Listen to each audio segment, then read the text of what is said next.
오늘은 요한일서 4장 16절에서 18절 말씀입니다.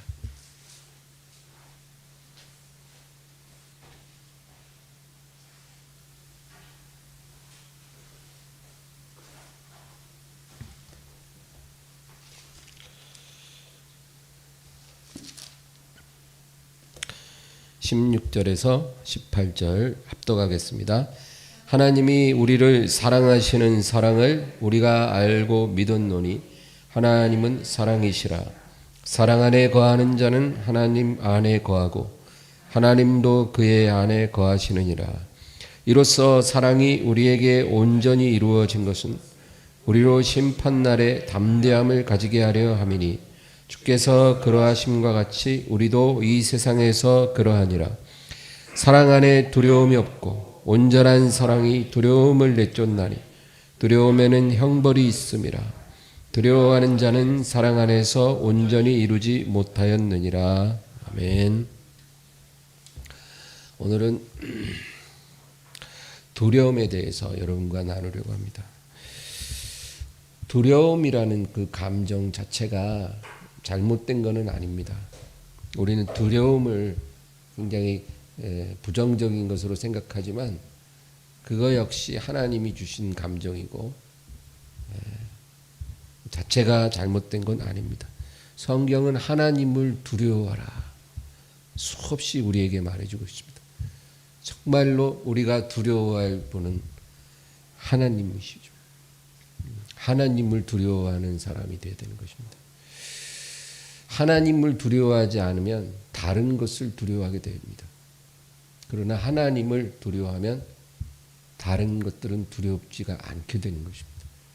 그래서 우리는 하나님을 두려워하고 이 세상에 있는 것들은 두려워하지 않는 그런 사람이 되어야 하는 것입니다. 그래서 예수님도 말씀하시기를 몸은 죽여도 영혼은 능히 죽이지 못하는 자들을 두려워하지 말고, 탈레반이나 알카에다 이런 사람들 두려워하지 말라는 거예요. 몸은 죽여도 영혼은 능히 죽이지 못하는 그 사람들을 두려워하지 말고 몸과 영혼을 능히 지옥에 멸하시는 이를 두려워하라. 예수님이 우리에게 그렇게 말씀하셨어요. 그러니까 사람은 하나님을 두려워하며 살아야 돼요. 그러면 다른 모든 면에서는 담대해지는 것입니다. 왜 우리가 하나님을 두려워해야 할까요? 첫째는 하나님은 모든 걸 아시기 때문입니다. 여러분, 이 세상엔 비밀이 많아요. 사람마다 다 비밀이 있습니다. 그런데 어떤 비밀이라 해도 하나님께는 비밀이 아니에요. 내가 나만 알고 있는 무덤까지 가지고 가야 할 어떤 비밀이 있다고 하면 그 비밀은 하나님도 알고 계신 비밀입니다. 여러분, 우리가 세상은 다 속여도 하나님은 속일 수 없고 하나님 앞에 감출 수 있는 게 없어요. 아무리 어두운 곳에 감춰진 일도 하나님은 다 보고 계시고 다 알고 계십니다. 그래서 우리 마음속 깊은 곳에 둔 어떤 생각조차도 하나님 그걸 다 보고 계셔요. 여러분, 얼마나 두렵습니까? 숨길 수 없는 거예요. 하나님 앞에서. 또한 하나님은 모든 인생을 하나님의 기준으로 판결하십니다. 이 하나님의 기준을 공의라고 말해요. 공의. 하나님은 하나님의 기준이 딱 있어요. 그래서 우리가 하나님의 재판정 앞에 서면 하나님의 기준으로 판결을 받는 거예요. 한 번 죽는 것은 사람에게 정하신 것이요 그 후에는 심판이 있으리니, 그 말씀처럼 여러분, 죽는 게 확실한 것처럼 심판도 확실해요. 어떤 사람은 죽는 건 확실한 거 알겠는데 심판이 있는지 모르겠습니다. 그거는 단단히 잘못 생각한 거예요. 죽는 게 확실하면 심판도 확실합니다. 우리가 언제 죽을지 모르잖아요. 언제 심판받을지 몰라요. 죽는 순간 우리는 하나님의 재판정에 세워진 거고 하나님의 기준으로 우리는 판결을 받게 됩니다. 그 앞에서 변명도 안 통해요. 설득도 안 돼요. 뇌물도 안 되고 변호사도 못 쓰고 단 한 번의 신속한 판결로 우리의 영원한 운명이 결정이 됩니다. 여러분, 그러니까 얼마나 두려워요. 이 세상에서는 우리가 소송을 당해도 변호사 좀 잘 쓰면 우리가 지은 죄보다 훨씬 더 가볍게 우리가 형을 받을 수도 있고, 그렇죠? 집행유예도 있고, 보석도 있고, 뭐 합의 볼 수도 있고, 여러 가지 방법이 있을 수 있으나 하나님의 재판정 앞에서는 그런 어떤 방법도 소용이 없고 하나님의 공의로 순식간에 판결받고 우리의 운명이 딱 갈라진다는 거예요. 천국으로 들어갈 사람과 지옥으로 떨어질 사람. 둘 중 하나예요. 그러니까 얼마나 우리가 두려워해야 할 분이 하나님이신가요? 여러분, 하나님 앞에 서게 될 날을 두려워하고 너희의 나그네로 지날 때를 두려워하라는 그 히브리서 말씀처럼 이 나그네 세월을 두렵게 여기고 하나님 앞에 서시기를 바랍니다. 그러나 너무 두려울 필요가 없어요. 왜냐하면 하나님께서 우리에게 구원의 복음을 주셨거든요. 우리가 하나님의 공의로 판결받을 때 아버지 우편에 계신 분이 내가 저를 잘 압니다. 저는 나를 믿고 나를 사랑하는 자입니다. 이렇게 말씀하시면 공의의 기준이 딱 제껴지고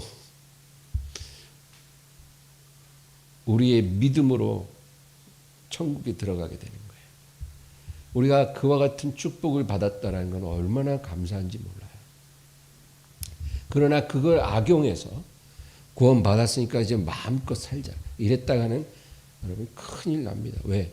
그날에 딱 섰는데 내가 너를 도무지 알지 못하노라. 불법을 행하는 자여 지옥으로 떨어져라. 그렇게 말씀하시면 큰일 나거든요. 그러니까 우리가 어떤 판결을 받을지 알지 못하기 때문에 우리가 예수님의 십자가 은혜를 붙잡고 살지만 그 구원에 합당한 삶을 살아야 되고 회개의 열매를 맺는 삶을 살아야 되는 거예요. 우리가 정말 진정한 믿음을 가지고 있다면 주님이 우리에게 명하신 대로 힘써 살아야 되는 게 맞는 겁니다.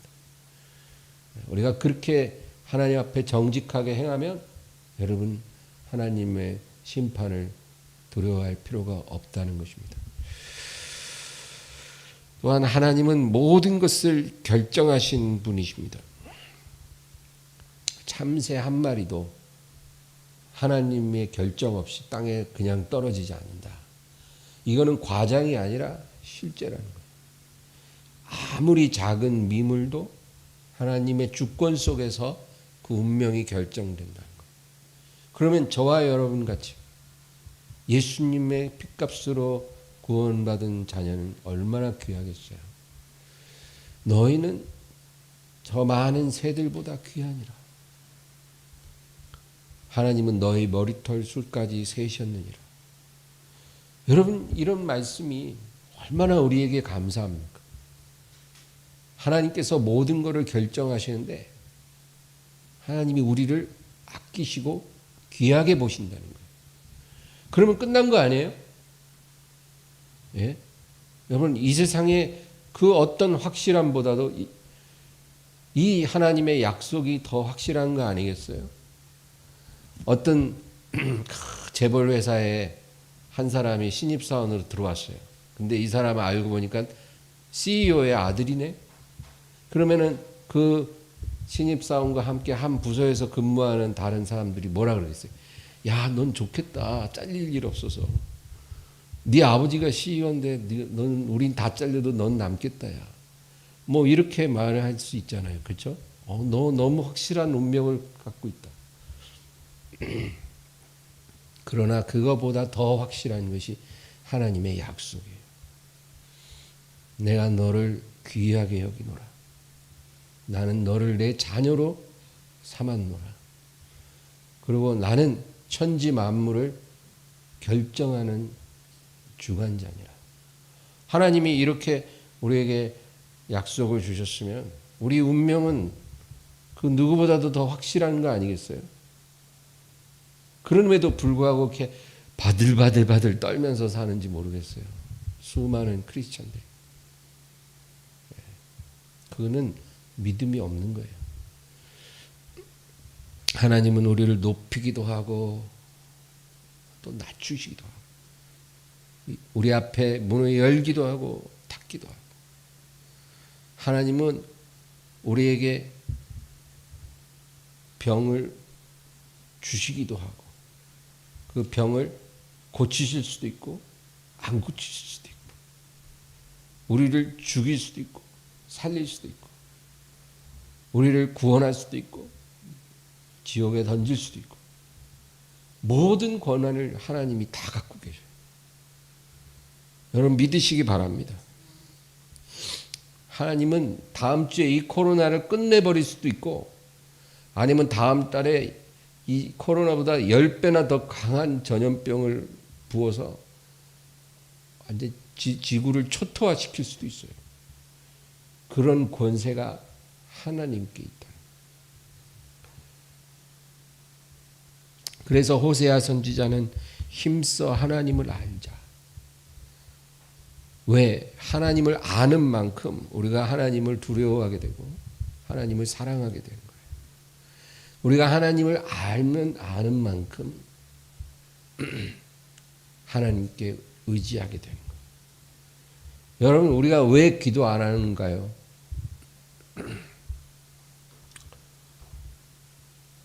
하나님을 믿지 않기 때문에 기도 안 하는 거 아니겠어요? 저는 그렇다고 봅니다. 우리의 마음은 원이로 돼 육신이 약해서 못하는 수도 있으나 대부분의 사람들은 육신이 약하지 않을 때도 기도를 안 하더라고요. 그게 문제예요. 너무 피곤해서 기도는 하고 싶은데 막 잠에 떨어지는 그런 거는 뭐 어쩔 수 없다 쳐도. 피곤하지도 않고 시간도 많은데 기도를 안 해요. 기도하라고 해도. 왜 안 할까요? 내 기도를 들으실 것 같지 않으니까. 기도해봐야 뭐 뭔 소용 있나. 이 시간에 나가서 일을 더 해야지. 하나님을 믿지 않기 때문에. 우리가 하나님을 사랑하지 못하는 것은 하나님을 모르기 때문이에요. 하나님을 알면 사랑할 수밖에 없어요. 하나님을 경배할 수밖에 없을 겁니다. 그래서 우리가 천국에 가면 예배를 안 할래야 안 할 수가 없게 되는 거예요. 하나님의 영광을 직접 보면서 그 앞에 엎드리지 않을 사람이 누가 있겠어요? 그러나 천국에 가서 예배 드리는 것보다 이 땅에서 예배 드리는 것이 훨씬 더 값지다는 거 여러분 기억하시기 바라요. 너는 나를 본고로 믿느냐? 보지 않고 믿는 자가 복이 있도다.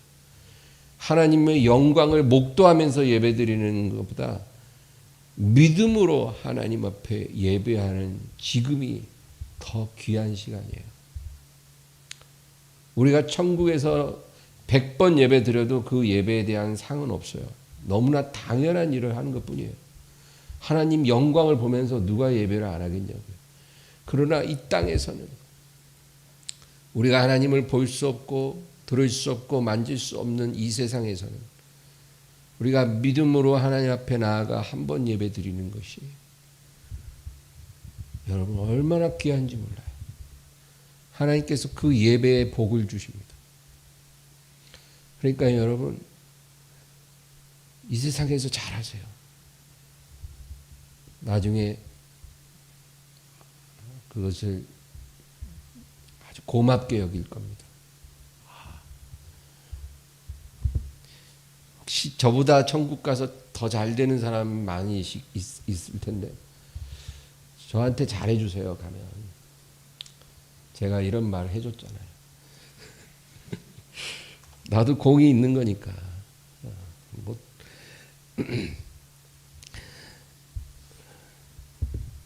여러분, 우리가 하나님을 알고 하나님을 두려워하게 되면 이 세상에 있는 모든 두려움은 사라집니다.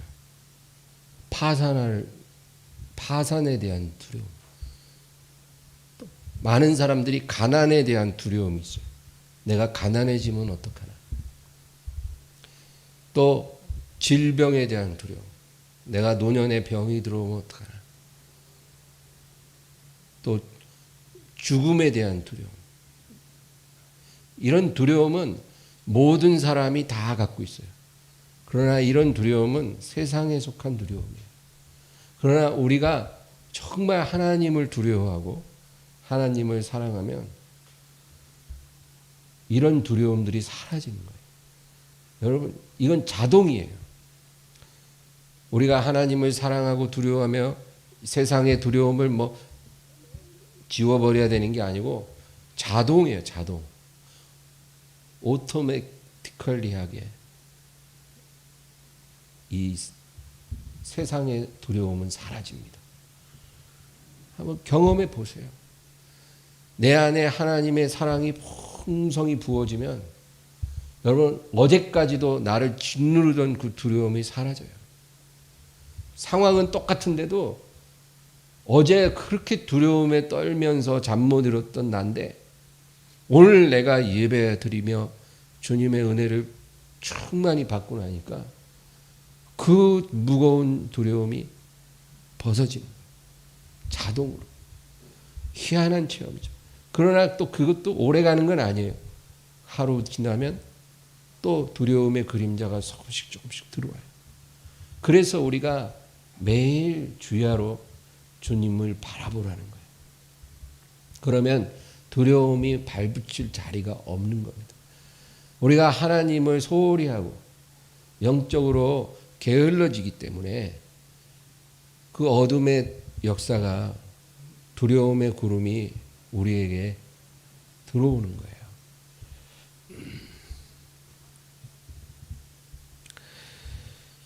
그럼 여러분, 이 세상의 두려움은 다 하나님의 관할 아래에 있는 거예요.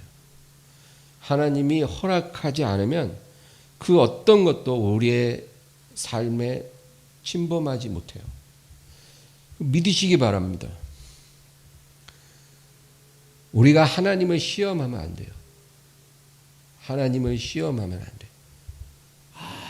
하나님이 나를 지켜주나 안 지켜주나 보자 하고 코로나 병원에 가갖고 마스크도 안 쓰고 코로나 환자랑 뽀뽀하고 이런 식으로 지켜주나 안 지켜주나 보자. 당연히 안 지켜주세요. 왜? 하나님을 시험하면 안 되거든요. 우리가 이 세상에서 해야 할 일들은 해야 돼요. 그러나 우리가 할 만큼 해도 우리 영역을 벗어나는 부분에서 하나님의 주권이 역사하고 있다는 거예요. 그걸 믿으란 말이에요.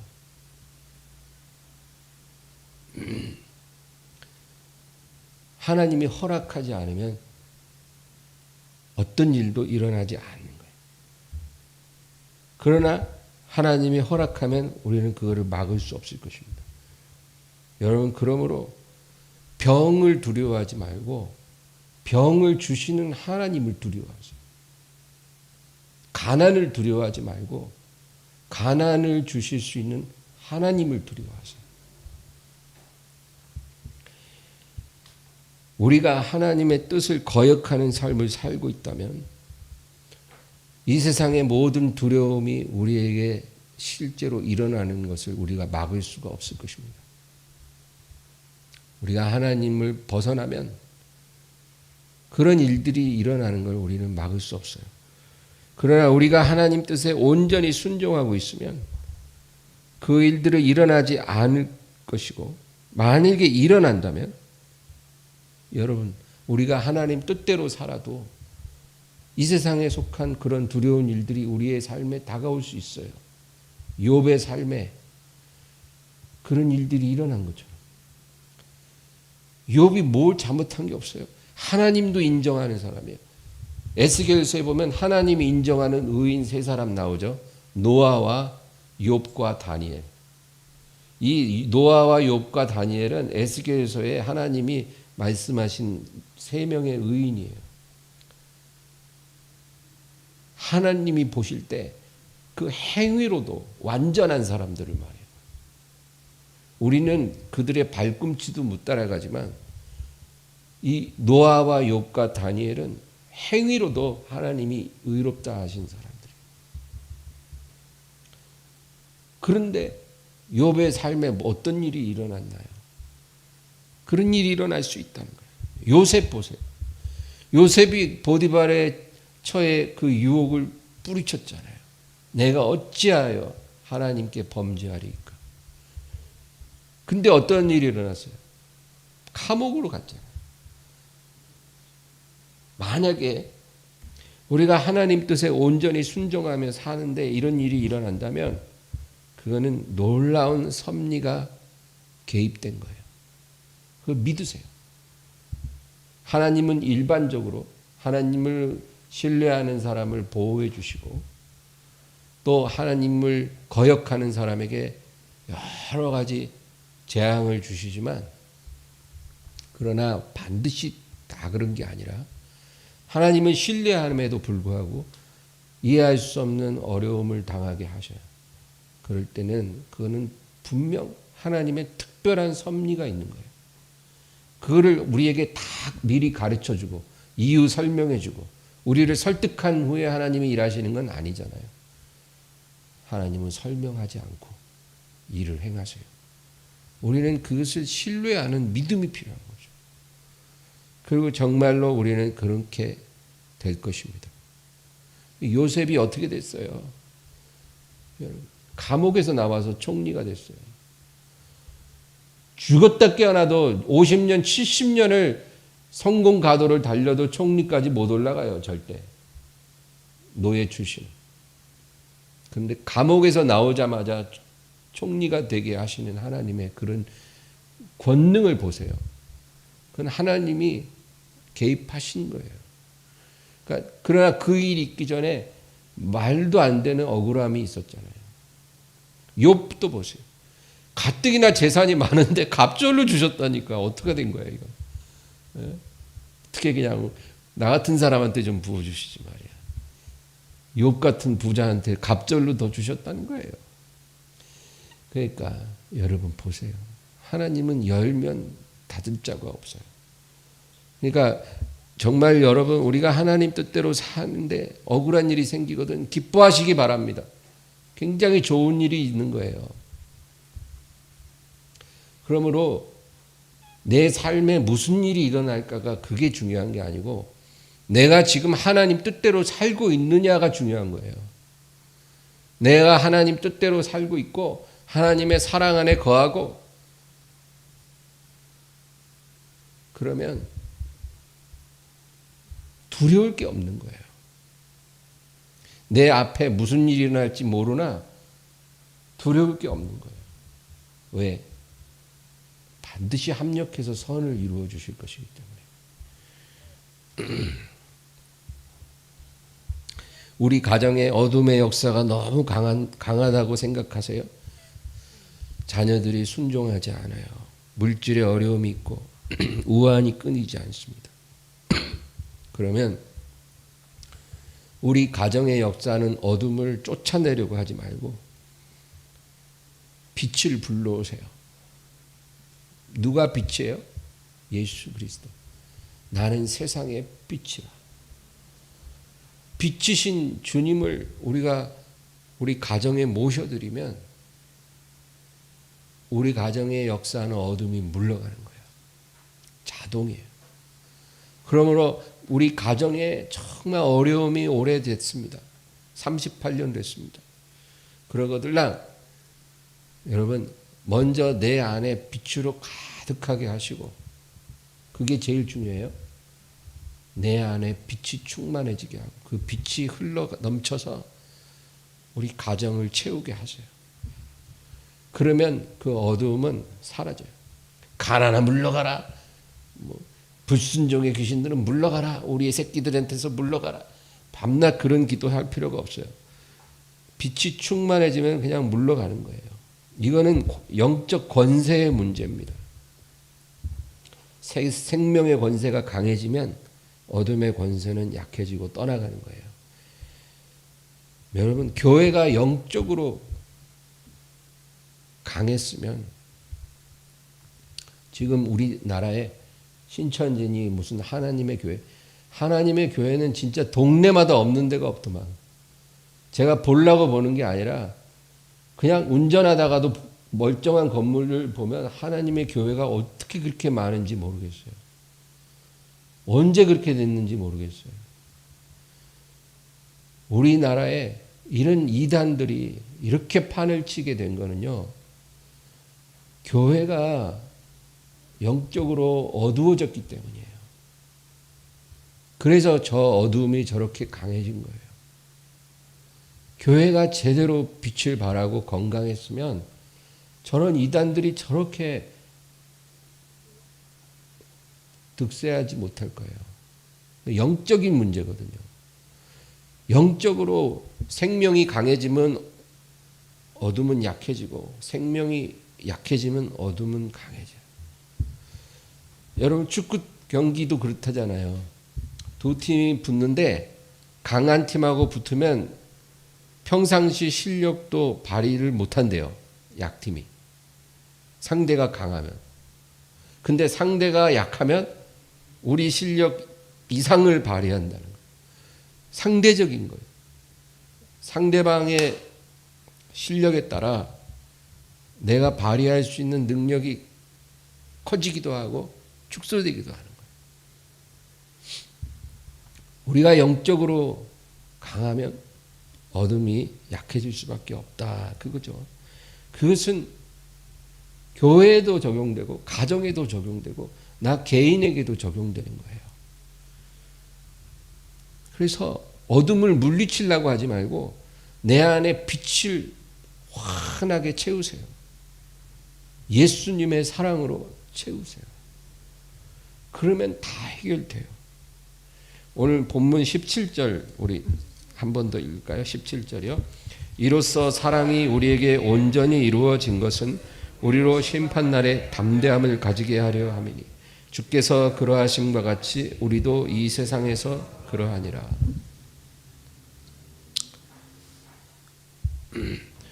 온전한 사랑의 증거가 담대함이라고 말합니다.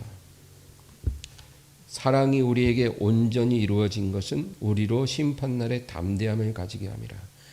그러니까 우리가 주님을 온전히 사랑하면 우리 안에 담대함이 들어온다는 거예요. 자동적으로.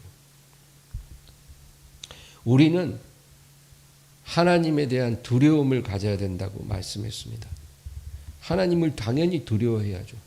하나님은 모든 것을 주관하시는 분이기 때문에 우리는 하나님에 대한 이런 경건한 두려움이 있어야 돼요. 이런 경건한 두려움을 경외감이라고 말해요.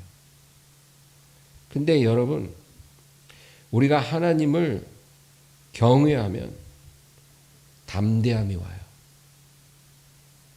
하나님을 경건하게 두려워하면 담대함이 와요. 이 세상의 그 어떤 상황도 두려워하지 않게 돼요. 이거는 동전의 양면과 같아요. 하나님을 두려워하는 마음이 있으면 세상의 일에 대해서는 담대해진다. 여러분, 근데 경외하는 것과 사랑하는 것은 같은 의미예요. 우리가 그거 알아야 돼요. 하나님을 경외하는 것, 경건하게 두려워하는 마음과 하나님을 사랑하는 마음이 우리는 좀 약간 성질이 다르고 어떤 별개의 것으로 생각하는데 그렇지 않아요. 그 같은 거예요. 우리가 하나님을 사랑한다 그러면 어떤 사랑을 여러분 생각하세요? 예? 어떤 에로틱한? 아니겠죠, 당연히. 그리스 신화에 보면 인간이 신과 에로틱한 사랑을 나눠요. 너무 난잡해서 정말 기가 막혀 말도 안 나와요. 그런 그리스 신화에 나오는 그런 신과의 사랑이 아니라는 거예요. 우리 하나님과 우리 성도의 사랑, 우리 주 예수님과 교회의 사랑, 성도의 사랑은 그런 에로틱한 사랑이 아니고 경외하는 사랑이에요. 너희가 나를 사랑하면 내 말을 지키리라. 너희가 나를 사랑하면 내 계명을 지키리라. 그래서 우리가 하나님을 경외하는 것과 하나님을 사랑하는 것은 사실 같은 말이에요. 근데 이와 같이 우리가 하나님을 사랑하고 하나님 사랑 안에 거하면 담대함이 온다는 거예요. 어떤 상황에도 우리가 두려워하지 않고 어떤 불확실한 미래에 대해서도 우리가 놀라지 않는다는 거예요. 마지막 심판날 와도 우리는 담대하고 온 땅에 전염병이 돌아도 담대할 수 있고 정말 코앞까지 내 죽음의 그림자가 드리워지는 것 같아도 담대할 수 있어요. 우리가 하나님 사랑 안에 있기 때문에 예수님 사랑 안에 거하기 때문에 그런 기가 막힌 용기와 담대함이 우리 안에 들어온다는 거예요. 여러분 그렇게 되기를 주의 이름으로 축원합니다. 우리가 그렇게 살아야 돼. 그게 정상이에요. 교회 다닌다고 하면서 이런 담대함도 없이 세상 사람들이 두려워하는 거 똑같이 다 두려워하면서 벌벌 떨면서 그렇게 살면 안 된다 그 얘기예요. 오늘 17절에 다시 보면 이로써 사랑이 우리에게 온전히 이루어진 것은 우리로 심판날에 담대함을 가지게 하려 하니 주께서 그러하신 것 같이 우리도 이 세상에서 그러하니라. 주께서 그러하심과 같이 우리도 이 세상에서 그러하니라. 이게 무슨 말이에요?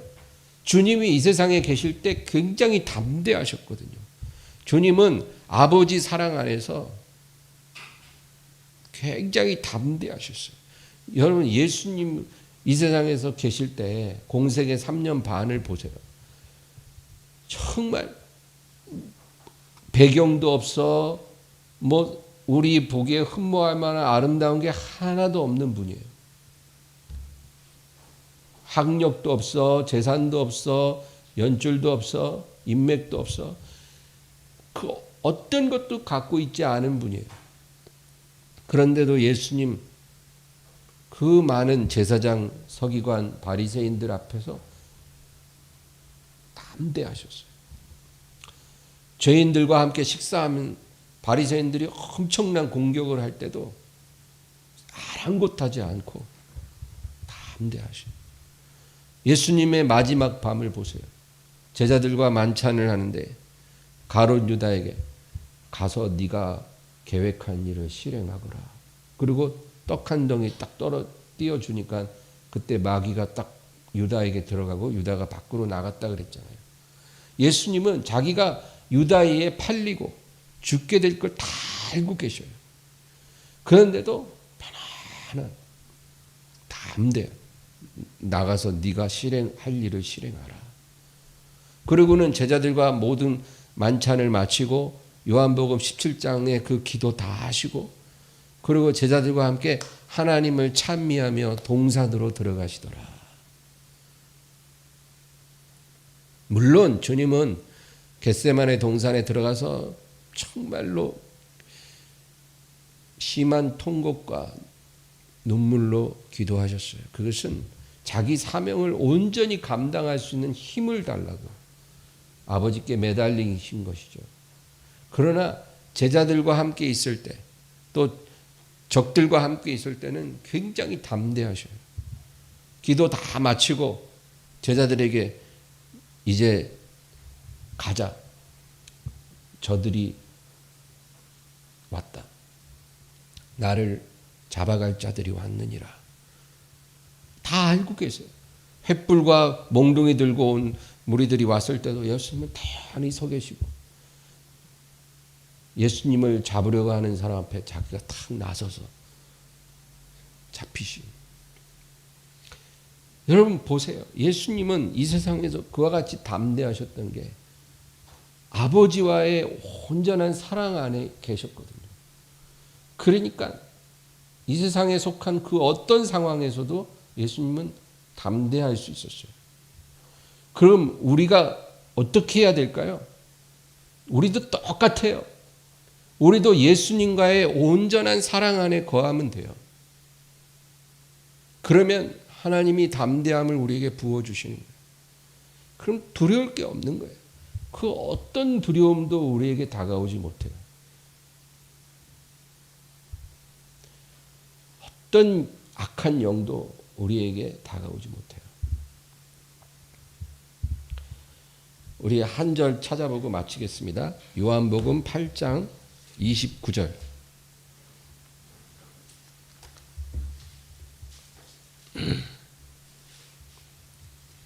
요한복음 8장 29절. 다 같이요. 나를 보내신 이가 나와 함께 하시도다. 나는 항상 그가 기뻐하시는 일을 행함으로 나를 혼자 두지 아니하셨느니라. 아멘. 보세요. 나를 보내신 이가 아버지가 나와 함께 하시도다. 내가 항상 그의 기뻐하시는 일을 함으로 나를 혼자 두지 아니하셨느니라. 그러니까 예수님은 아버지가 기뻐하는 길을 걸으셨어요. 그러므로 아버지께서 예수님을 혼자 두지 아니하시고 함께 해주셨어요. 그러니까 예수님은 담대한 거예요. 여러분 우리도 똑같이 살면 돼요. 우리도 예수님이 기뻐하는 길을 걸어가야 돼요. 매일매일. 그게 잘 안 되거든. 그게 될 때까지 하나님께 구하세요. 그리고 노력하세요. 어떻게 우리가 온전한 삶을 하루아침에 살겠어요. 그러나 여러분 중단하지 말고 포기하지 말고 그렇게 살아가세요. 예수님이 기뻐하는 삶을 살면 예수님의 사랑 안에 우리가 거하게 되는 거예요. 그러면 우리를 혼자 두지 아니하셔요. 절대. 우리와 함께 해주세요. 그러면 담대해질 수밖에 없어요. 두려움은 있을 자리가 없는 거예요. 우리가 주님을 온전히 두려워하고 온전히 사랑하고 주님의 기뻐하는 일을 행함으로 그 사랑 안에 거하기 때문에 이 세상에 속한 어떤 두려움, 어떤 영적인 두려움, 어떤 종류의 두려움이든지 우리에게 들어올 수 없다라는 거예요. 여러분 이것이 바로 하나님 자녀의 삶입니다. 이렇게 살아야 돼요. 이것이 우리 삶의 진정한 목표가 돼야 돼요. 우리 각자가 사업을 하는 사람은 사업해야 되고 직장인 직장 다녀야 되고 학생은 공부해야 되고 할 일이 다 각자 있겠지만 우리가 어떤 길을 걷더라도 우리의 삶의 가장 중차대한 목표는 이게 돼야 된다는 것입니다. 그러므로 여러분 두려움이 엄습해 오거든. 그거를 억지로 대적하고 쫓아내려고 하지 말고 주님이 기뻐하는 삶을 살고 주님의 사랑 안에 들어가십시오. 그게 답이에요. 주님 품에 들어가세요. 그러면 혼자 두지 않고 우리와 함께 해주실 것입니다. 오늘 이 말씀을 기억하면서 우리 간절히 기도하겠습니다. 주여 감사합니다.